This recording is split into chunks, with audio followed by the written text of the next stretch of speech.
Shalom, shalom les amis, la paix de Dieu. Aujourd'hui, nous allons parler de la chenille et du papillon.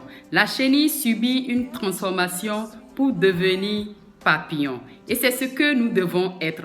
Dieu ne nous a pas créés pour que nous soyons comme des chenilles, mais Dieu nous a créés pour que nous soyons comme des papillons, pour être une source de bénédiction pour les autres.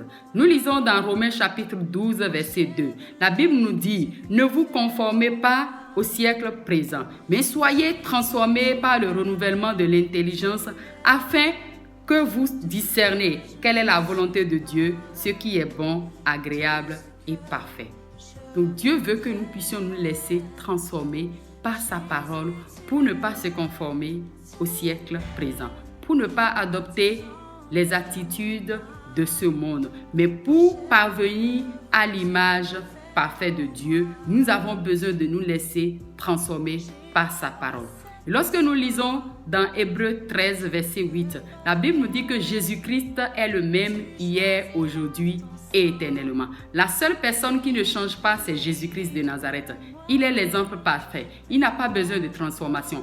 Mais toi et moi, nous avons besoin de transformation. Nous avons besoin de nous laisser transformer par la parole de Dieu.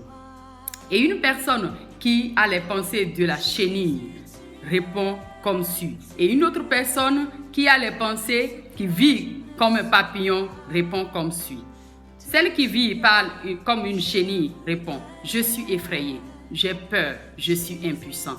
Mais celle qui vit comme un papillon répond, je suis en sécurité, Dieu est avec moi. Celui qui est en moi est plus fort que celui qui est dans le monde.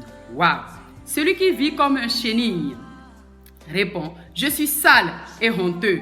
Mais celle qui vit, une personne qui vit comme un papillon dit, je suis propre, je suis sanctifié par le sang de Jésus. Jésus m'a justifié. Dieu est fier de moi.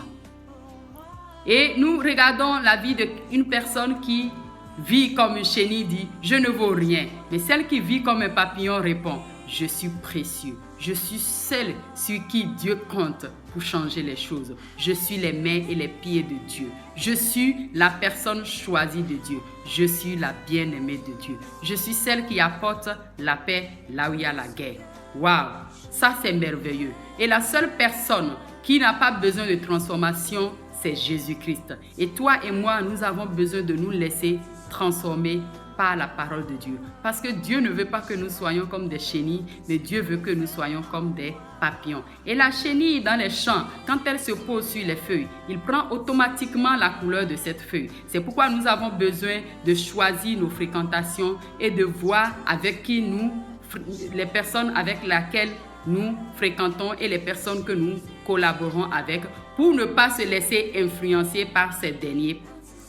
Nous avons besoin vraiment de vérifier dans nos vies les personnes qui nous influencent pour les ôter. Parce que lorsque le jardinier entre dans le jardin, il enlève les chenilles, il amène des produits pour tuer les chenilles. Donc lorsque nous sommes comme des chenilles, nous serons ôtés un jour. Mais le papillon qui se pose sur les fleurs apporte sa sève et quelque temps après, nous voyons que ces fleurs donnent de jolies couleurs. C'est ce que nous devons être. Nous devons nous laisser transformer par la parole de Dieu pour bénir la vie des gens. Une fois entrés dans la vie d'une personne, nous pouvons apporter de la couleur, nous pouvons apporter de la vie et de la joie autour de nous. Soyons comme des papillons et non comme des chenilles. Laissons-nous transformer par la parole de Dieu. Une personne qui demeure le même du 1er janvier au 31 décembre, ce n'est pas possible. La parole de Dieu nous transforme. La parole de Dieu nous amène à devenir de plus en plus comme Jésus. Dieu nous veut comme des papillons pour apporter la paix autour de nous, pour apporter la joie et la sécurité, pour être les mains et les pieds de Dieu autour de nous. Soyez bénis abondamment. Partagez cette vidéo. Abonnez-vous et que le Seigneur nous donne la grâce à être de plus en plus comme Jésus. Amen.